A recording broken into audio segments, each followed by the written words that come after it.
Okay, join palms and bow. 4 great vows I vow to deliver numerous sentient beings. I vow to cut off endless fixations. I vow to master limitless approaches to Dharma. I vow to attain supreme Buddhahood. Okay, good evening to you all. Hello to all those who are listening by way of the internet. Today's class is going to be on the 6 Paramitas. And we're going to work in part from this book that was kind of one of the earliest kind of handout books from Master Shen Yang, the 6 Paramitas, and Perfections of the Bodhisattva Path, which is an excellent primer on the 6 Paramitas. The term paramita is an interesting term because there's actually 2 different meanings in terms of how it came about. One of them, they say that it came from the word parama, which means the highest practice or the highest. And there's reference source in some sutras that show that term there. And but on the other hand, the 6 paramitas are also referenced, so the term paramita is also referenced as, for instance, in the Abhidharma. The term, the paramita, essentially is kind of to go to the opposite shore. And in the Heart Sutra, they talk about the mantra of the gate gate paragate parasamgate bodhisattva, and essentially go to the other shore, bodhisattva. And in this, it's the same kind of a way of saying that this is we're practicing to get to the other shore. And in the paramita, though, it's a perfected practice, and that's something that's very important in terms of how they approach it. Sometimes I've talked about right view, and I've talked about right view realized. And right view realized is really the perfected practice. It's not really separate from the paramitas. It's the paramitas in action, and not just something that's understood to be this way. And a lot of times we look at the list and we can't make hide nor hair of what the difference is between one Buddhist list and another. Buddhists are probably the most famous people to make lists. And you'll say, well, this list has this and this one has this, and it appears to be very redundant, but they're there for an outline to help us in terms of the practice. And in the 6 paramitas, excuse me, the practice, they're laying out what is necessary for a proper practice, but they're also saying that this is Chan. This is walking in Chan. And it's not separate from this practice here, but it is not the practice of adhering to the paramitas in a, let's say, in a selfish way, where we say, if we do this, we will get closer to enlightenment. It is the actual realization that the mind is in accord with these practices. And being in accord, and if it's perfectly in accord with the practices, then that is the mind of enlightenment itself. But if one practices it, kind of imitates it, and says, I'm going to practice this way. You see the person on the street, hey, can I have a dollar? Of course, I give you $1 because you're helping me become enlightened. Then what do you think? Do you think that that person will be that much closer to enlightenment? No, probably his wallet will be more lightened than him reaching enlightenment. not to say that he shouldn't do that, but it is in the manner in which we look at things. And this is something that Master Shen Yang pointed out in the very beginning of the first paramita, which is generosity. So let me go through the list of them, and then we'll start with generosity. The list is generosity, discipline, patience, diligence, concentration, and wisdom. And this first paramita, the paramita of generosity, is important because he does make this distinction, and he talks about the Theravadins and their practice, and the Hinayana practice, a lesser vehicle, and the Mahayana practice of the greater vehicle. And I don't want to say this in a way where we'd say that the Theravadin practice is not good or lesser than the Chan practice. It is not. They are connected very closely. It's just a manner in which we look at things. And in the Mahayana practice, again, Maha being the highest practice, it is one that we think of others before ourselves. And in the Paramitas, and it starts off with the generosity that is number one in these perfected practices, is this idea of generosity towards others. What is this generosity that one displays? It is not just simply the giving of money to people. We talked about this before, about the idea of generosity. And generosity is also that one is sharing. They share the Dharma, share time with people. They share all sorts of things. But it is one where one, in their perfected practice, realizes that this practice has great benefits. And when it has great benefits, they develop the idea of bodhicitta, the idea of a bodhisattva heart. And when that happens, things change very quickly. Where before, where one might think, oh, you know, translating something, this is too hard. Coming to give a lecture every week, this is too hard, this is too much. I could be doing something else. I don't even know who's eliminated on American Idol tonight. No, this is horrible, and I have to come here and give a talk, but I will get merit for it. One does not think in this way. One doesn't have a thought of the one. It just simply is that the mind is in concert with the concept of this paramita of generosity, of dana. And in this concept of the generosity, it just simply is fulfilled as a function.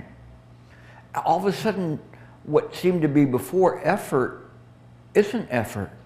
It isn't anything more than something that one does. When Rick comes here before everybody gets here, especially in the summertime, to cool the place off, I do not think he's thinking that, wow, you know, I'm the only one that's doing this. He just does it. Why? Because it needs to be done. When somebody translates, they just do it. Why? Because they want to share. Whatever happens, something happens inside of a person that's transformed. And as we begin to have this generosity, the generosity is one that we help others with. We talked before about the Diamond Sutra and how the Diamond Sutra said, what do you think, Subhuti, if one was to give a treasure chest for all if the sands in the Ganges River were Ganges rivers and all those sands, and one gives those treasure chests to the poor, would that be great? And they say, yes, but not as much as reciting 4 lines of the sutra to someone. Why? Because it is a paramita. It takes you to the other shore, where the alms that one gives cannot do that. It only serves to benefit the person in this particular lifetime. But as one develops this idea, true idea of generosity, then they begin to realize, oh, this is something that should be done. Why? Because it's a wonderful gift. And when that gift is given to you, all of a sudden you begin to support the Sangha more, the group that you're with, the monks that you're with, or whoever is there. And you don't think of the idea that this is that you are doing anything. It just gets done. There's nothing there. This is a perfected generosity that one gives in terms of doing this. See if I can find something else on this. So he says from the Mahayana standpoint that practicing the Paramitas is to practice in accordance with selflessness and non-attachment. And that's what we do. In everything that we do, in all the Paramitas that we're going to approach here, it's going to be with the idea of no self, of no attachment. If one practices in this way, they are completely in a state of Chan. As long as they don't believe they're in a state of Chan. Okay.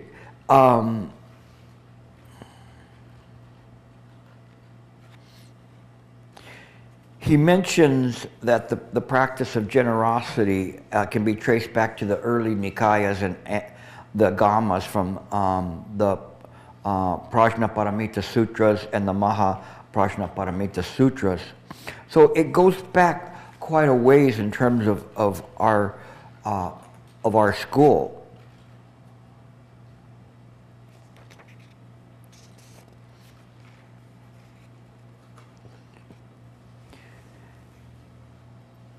He also mentions that generosities with the characteristics and intention. And he says that the generosity with characteristics and intention is giving the intention of being recognized or being reciprocated or earning spiritual merit. Again, if we practice in this way, it's kind of like somebody wanting to be recognized and having some statue erected of him in a park or a monument somewhere or a library being called his name or a wing somewhere. There's merit there, but it's only merit for here, and it isn't going to produce the results of one who simply gives without this idea of giving anything. I remember when I was very early on with this, with Master Shen Yang, and I was trying to talk him into using a voice recorder because I know he could, it would take a long time. He's a very prolific writer and wrote many books. I knew that the chances of him using the voice recorder wasn't that great, but I wanted to give him an opportunity. So I bought him a voice recorder and many cassettes and a dictating machine and sent it off to Taiwan. But when I sent it off to Taiwan, I sent a note with it and simply nothing more than just a note that said, this gift does not have a donor or a recipient. And that's all. And in this way, if he didn't want to use it, somebody could use it. Somebody over there would use it and probably did use it. But it didn't matter. It wasn't something that I was doing to obtain some kind of a recognition for whatever I was doing. I was sincerely just simply saying, this might help in terms of spreading the Dharma. Might make it more economical in your time. If it works, fine. If it doesn't, it's okay. Just like all of us, the ones that come in and help, when you're helping, you're not thinking you're going to get recognition for it. There's something that changes in your heart. All of a sudden something changes, and why not do it? This just makes sense to do that. And when you see that bodhicitta arising in somebody, truly arising, it is a wonderful thing. It's a wonderful thing because it's that initial generation of the bodhi heart of a bodhisattva, making that vow to deliver others before yourself or putting others before yourself. That wonderful spark that's there. And in this way, go ahead, you can bring it up. It's okay. I think I can use it. Speaking of bodhisattvas, the water bodhisattva brought me a little bit of water.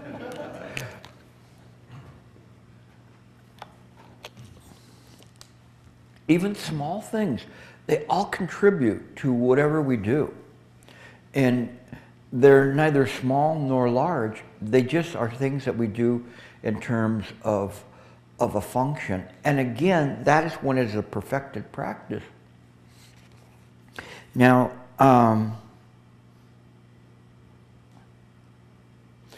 he talks about giving without characteristics, and this is, and he says, giving without characteristics means giving freely without self-oriented motivation. It includes the gift of wealth, the gift of the Dharma, the gift of fearlessness. Wonderful, the idea of fearlessness. Sometimes I ask my classes, how many of you are afraid to die? Anybody here afraid to die? A few of you raised your hand. Okay. It's interesting, sometimes I'll ask them, how many of you are afraid of the dark? And it's something that when we begin to practice and we utilize wisdom, there's a fearlessness there. There's something that's there that enables us to keep moving and doing the things that we need to do. The fearlessness comes from wisdom. It comes from seeing things as they are. And you imagine the gift of giving that to other people so that they can face whatever is the problems in their life. And when you see that, it's quite wonderful.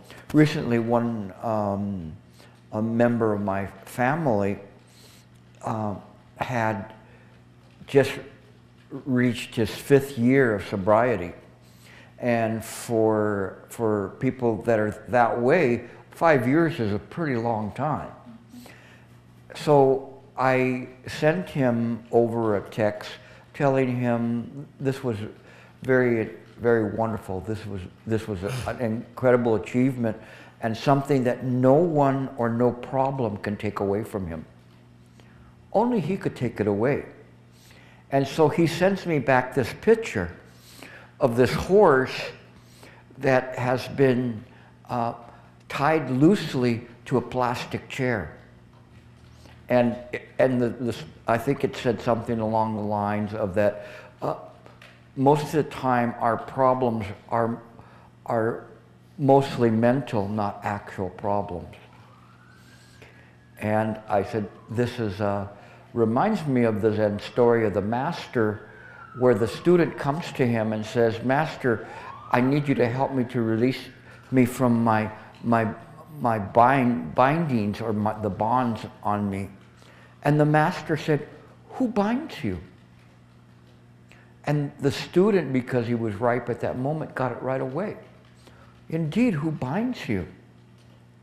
And when they find out, I'm the one that's binding myself. I'm the one that causes myself problems. Why? Because I cling to this, I cling to my house, I cling to my wife or husband, I cling to money, I cling to my fame, I cling to my tranquility. You name it, you can put something in that you cling to, and everything that you cling to binds you. And when you see that, and you have that ability to let that go, so that you're no longer clinging to these things. It doesn't mean that you have to give everything away and to take an ultimate vow of poverty.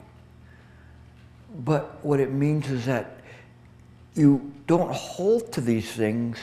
Whatever you hold in this way will cause you suffering. So the idea of fearlessness is very incredible, to give to somebody. Because then they go, no matter what, if this is taken away from me, and this is taken away from me, and this is taken away from me, that does not make me. What I do in this life,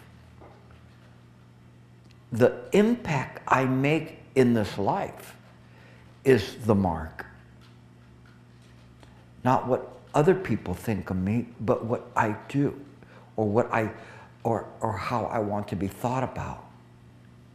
And it's just in this way, when you can give that kind of a gift to people, it's a great gift. So generosity is a very, very deep paramita. I better move on or else I'm going to run out of the time to discuss all the paramitas. I'll just say one last thing of what Master Shen Yang said about the gift of fearlessness. He said, the gift of fearlessness is being able to respond to people's fears and needs with wisdom and compassion. As practitioners of the paramita of giving, we can alleviate the people of their fears, whatever their origins. And there was something I think I wanted to mention in this book here.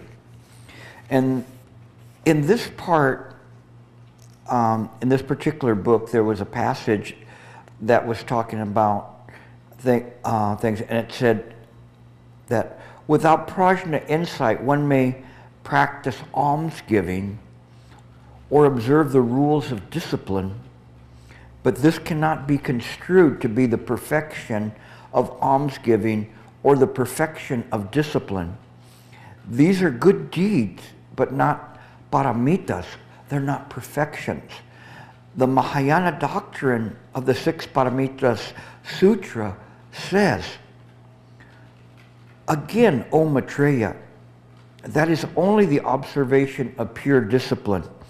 It cannot be considered to be a paramita because the practitioner observes the disciplines by taking forms. He cannot reach the true supreme. Why is this so? Because if one observes discipline by taking forms, all he can receive are the mundane fruits in samsara. In time, they will all be exhausted.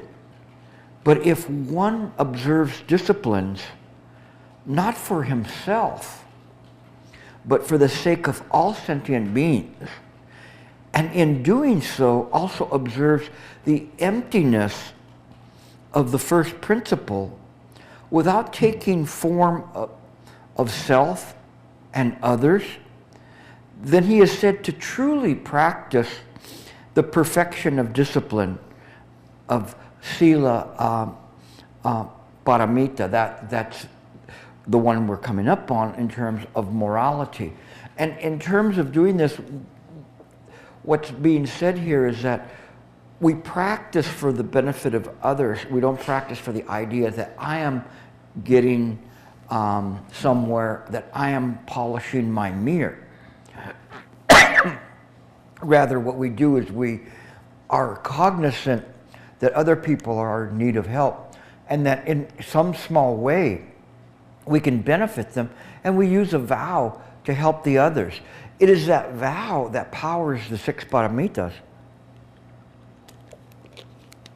Sorry, I've been talking all day.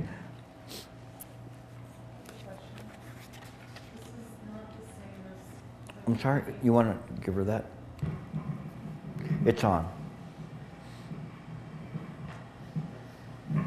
This is not the same as, I keep thinking of the word sacrifice. Sacrifice?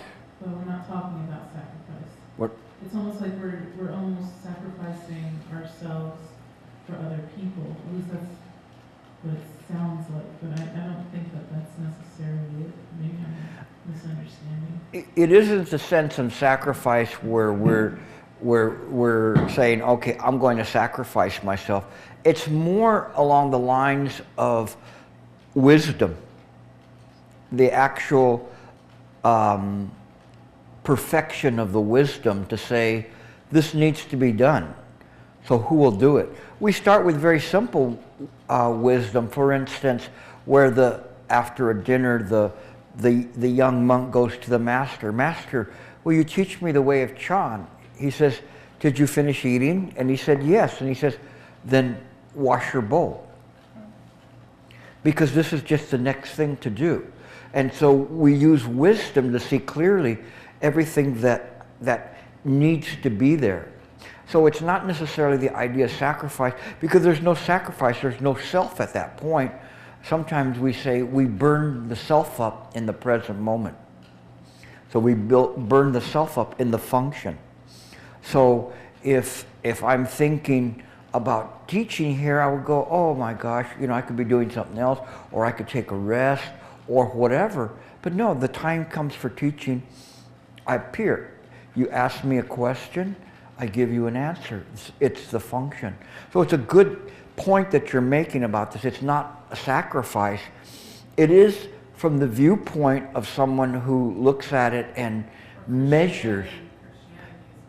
Yeah, but when you let go of that measuring, then it's just simply the function of this body and mind in this particular environment that we're in, which is the human samsara.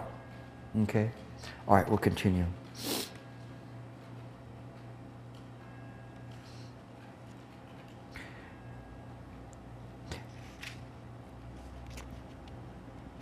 Again, today, all we're doing is we're really just barely scraping the surface of these paramitas, but I wanted to kind of expose you to them.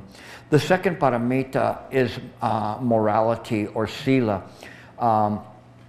Sila is just simply we have precepts that we use.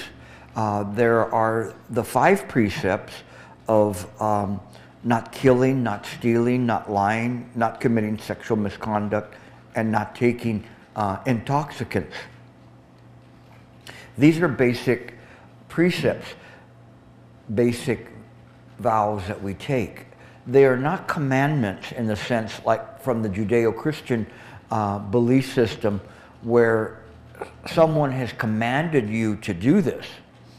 It is the idea that adhering to these precepts will create a fertile environment for us to practice in a proper way. So when we have this type of a morality, we're less likely to do harm.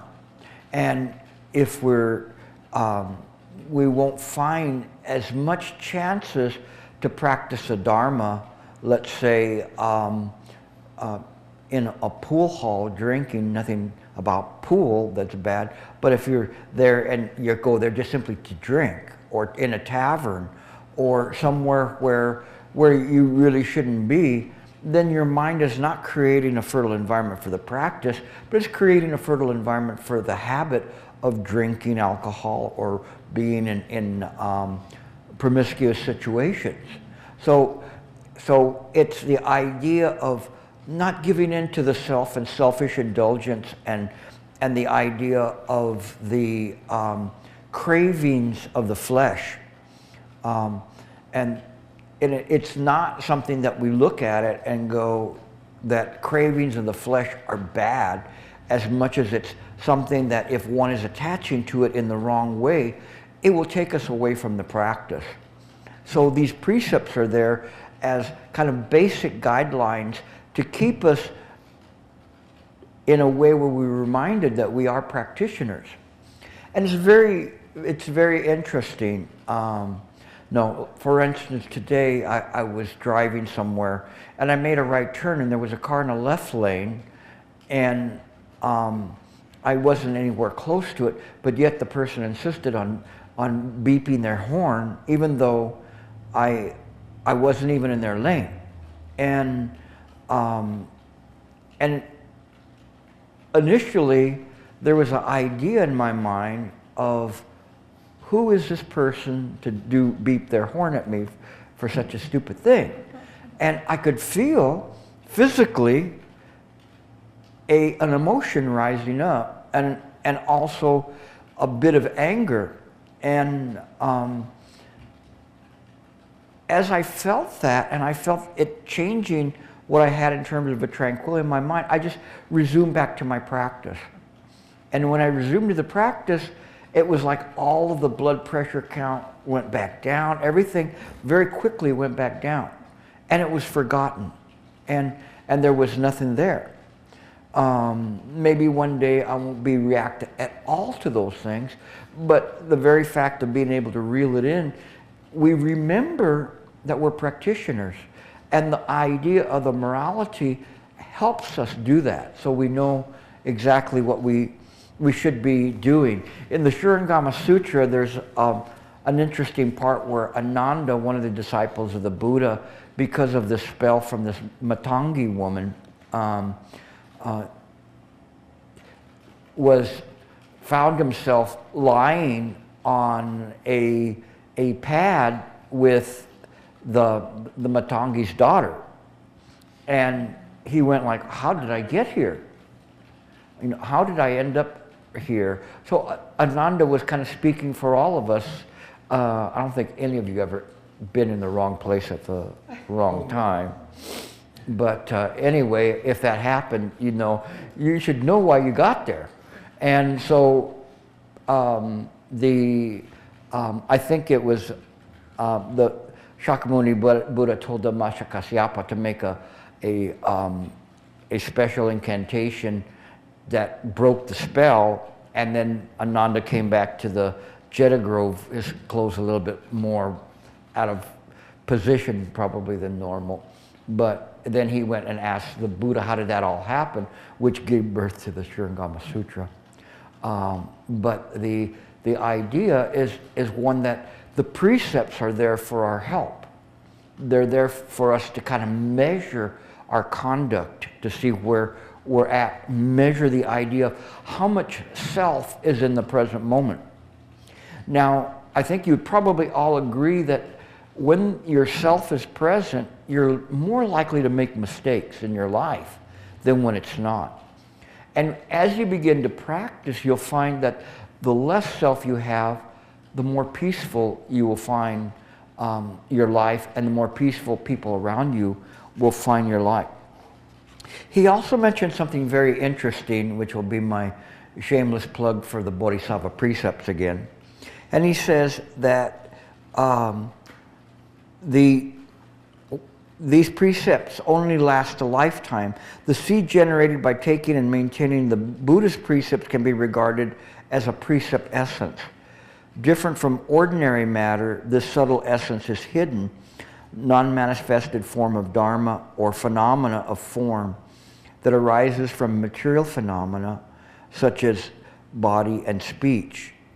And then he says, on the other hand, the essence generated by bodhisattva vows is established on the subtle level of one's mind stream or mental continuum. The virtuous seed that is generated by the bodhisattva precepts and vows is embedded in one's subtle mind stream and will continue to mature until the ultimate attainment of Buddhahood. It is actually a mind dharma, not a form dharma. Since the mind stream is without beginning or end, the precept essence persists until it achieves full Buddhahood. So it's a very interesting thing about the Bodhisattva precepts, because it's based on this kind of an idea of this continuum. And although there's not a reincarnation of a soul, there's still the mind stream and the mental continuum that continues on. And so by putting this, making the Bodhisattva precept, we're imprinting the mind stream with these precepts. And it's very powerful and very useful for people to practice. So again, I really recommend that you take the Bodhisattva precepts that are going to be coming up, because they're quite advantageous. And they give you just that little bit more precepts and more of guidance for you in your practice.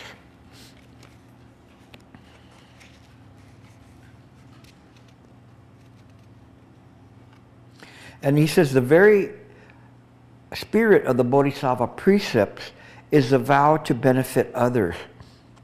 Though genuinely benefiting others, we ultimately benefit ourselves. Instead of making our own concern paramount, we must first look to the welfare of our immediate family and Sangha. Then extend that spirit to relatives, friends, and associates. Finally, we hold this spirit and attitude to strangers, the larger society, and environment. This truly benefits us many times over. Ordinarily, people believe that if they do not take care of themselves first, heaven will crush them and the ground under their feet will crumble. However, Bodhisattva's way of taking care of the self is using expedient means to benefit others. The precepts provide us with a moral foundation to accomplish this. This is the importance in terms of this, and it's the common grain that runs through all this, is this Mahayana practice that we're practicing these paramitas for the benefit of others. And that's why they call them the paramitas, the perfected practice, not just simply, okay, we're going to make a list of these things that you ought to do, and that these things will bring about this. It is at the end of them, the final one, wisdom, that gives us that ability to understand what this is all about. And what's funny is when I see it happening to you, when the bodhicitta germinates, or I can see germinates in someone, there's a wonderful blossoming there, an incredible blossoming that wants to help others. And wherever I go, when I go to different chapters, I see the people that set up the lectures, that do all the things that need to be done, that make the food. There's people there that never even come into the room to listen, but they're making the food there. And they're not keeping track of their time or getting paid for that. They don't even know the people who are coming to eat. It doesn't matter. All that matters is that they're giving of themselves in a way that they can contribute. It's very wonderful when you see that. When I went to see the Dharma Drum Center in Taiwan, and I saw the people there, this was when Master Shen Yang was alive, I saw the people there washing windows, sweeping the floors, mopping floors, making food, and I realized that there were so many of them, hundreds of them that were there that were working, and they may have had maybe one, two, maybe very brief encounters, direct encounters with Master Shen Yang.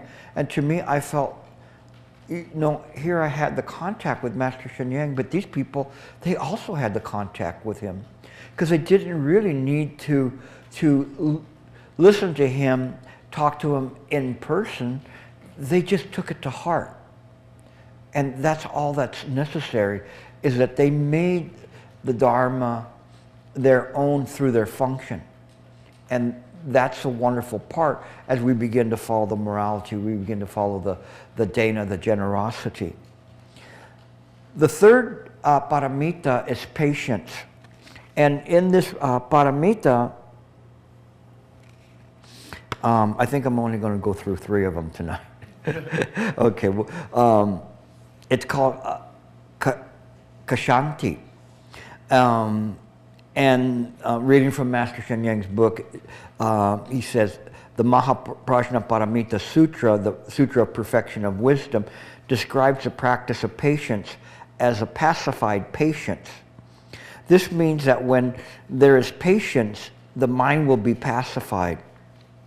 Not only will the mind be stable, but body will also enjoy a sense of well-being. So what do you think patience is? What do you think, Stan? You're very sagacious. I want to give the microphone to him. What do you think patience is?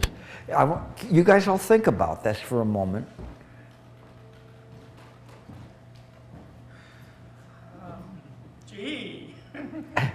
Patience is... Turn it on. Turn it on. There you go. Patience patience is the ability to have single-minded focus on something that occurs over an extended period of time. Excellent. You guys don't even, you're off the hook. He knocked it out of the park. This is true patience. This is patience of wisdom. The single-mindedness of where you're at. For instance, mundane patience, but the same way. Yesterday, I was at Costco, and I had 4 items in my cart. But there were people in front of me that had like cartfuls of stuff. And so the line was very long. It could be a source of great aggravation to be standing in a line. But instead what I did was I just simply took off the beads that I had on my hand and just did recitation. And I just sat there, or stood there, and did recitation. I don't know how long I was in line. It didn't matter anymore.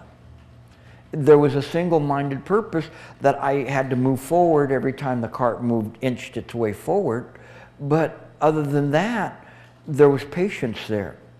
I'm not saying that I'm anything special, but this idea of single-mindedness that you brought up is the very key to patience. Of whatever we do. Whatever we do, we burn ourselves up in that present moment, and we're patient. We do the things that we need to do. And this is very important. As a way of an example of this kind of a patience, I will tell you a story that Master Shen Yang said at a retreat, a very wonderful story where this one attendant to this very great master, after years and years of serving him, finally came to him and said, you know, Shifu, Master, I've been very loyal to you. Whenever you've needed something, I've brought it to you.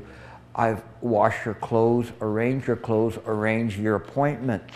I have fed you. I have done, and he just went through all the list of all the things he did during the year. And he said, and yet during this time period that I've done all of these things for you, you have not yet given me even a little thread of the Dharma, even a little tiny bit of the Dharma. You never taught me. And so the master said, is that what you want? And he said, yes, that would be nice.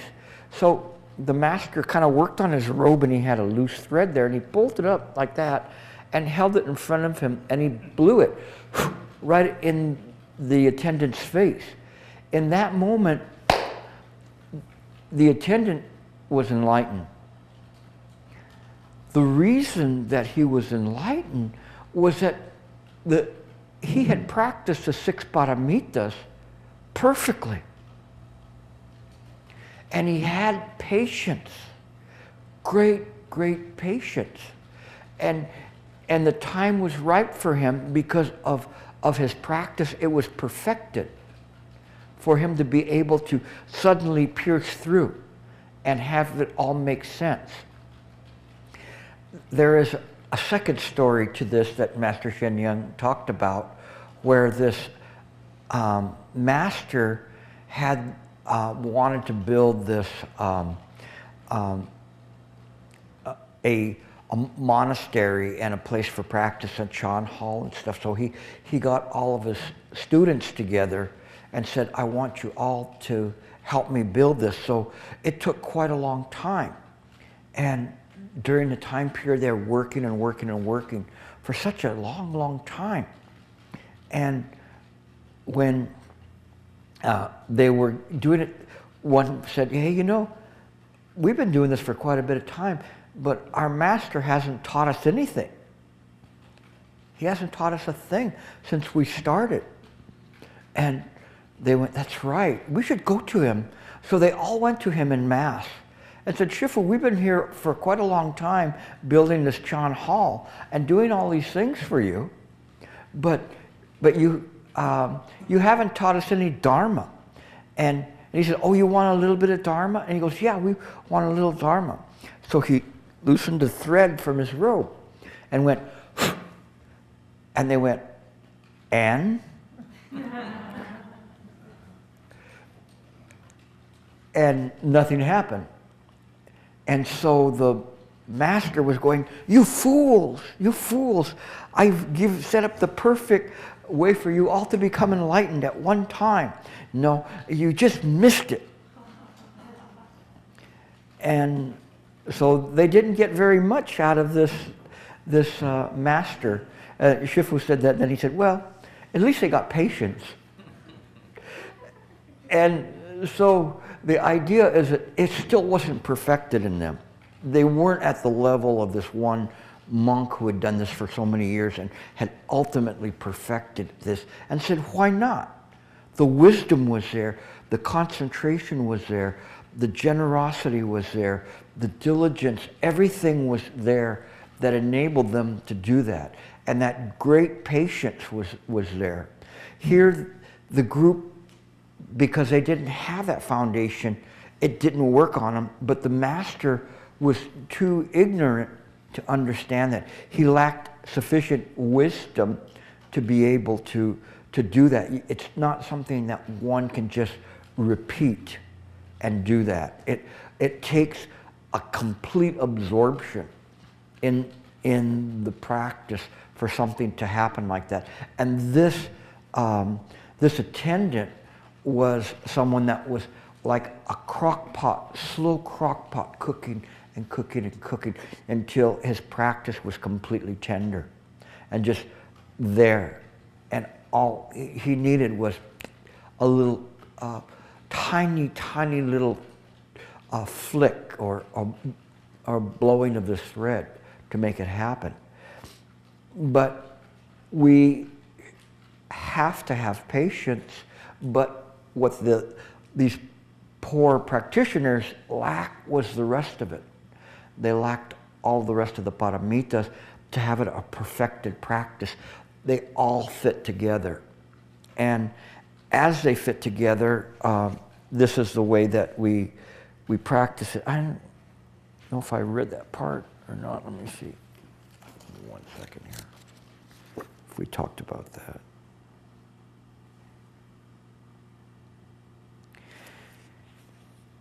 In talking about the practice of these paramitas, in this particular book, it's talking about it and it says, moreover, the true nature is not the only source of the Zen gate.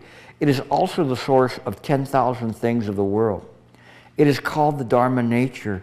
It is also the source of delusion, enlightenment of beings, and thus called in the Shurangama Sutra, the Tathagata storehouse consciousness. It is also the source of 10,000 virtues of the Buddhas and is called the Buddha nature. It is the source of the 10,000 practices of the Bodhisattva and thus known as mind ground. In the Brahmanet Sutra, it says, it is the fundamental source of all Buddhas. It is the foundation of the path of practicing Bodhisattvas. And it is the source of all beings and all Buddhas. These 10,000 practices do not go beyond the 6 paramitas. That's it. Everything we talk about, the true nature, the self-nature of mind, they do not go beyond these 6 paramitas. It's all there. The difference is that they have to be perfected practices. But this is a very strong statement to say this, that all of these things, when they're describing the mind ground, or they're describing what's happening, saying they don't go beyond these paramitas. Why? Because it's like the Bodhisattva Samantabhadra. And his point in practice was, the practice was the practice. It had to be set into motion via function. And when we have the function of the 6 Paramitas, we are walking in Chan. So I will, and to know that is the Paramita of wisdom. And we'll go over those next week. So we're still missing effort and concentration and wisdom, but I don't want to move through them so fast that they lose their importance. Okay, any questions? No questions? Yes, go ahead. I was just wondering Go on. if you're going to do that week-long retreat. Are we going to what? Are you going to do the 7-day retreat? Am I going to do a 7-day The retreat? one that they asked you about, the 7-day? If cause and conditions permit, yeah. So, the LA group has been asking me to do a 7-day retreat. All right, we'll take our break.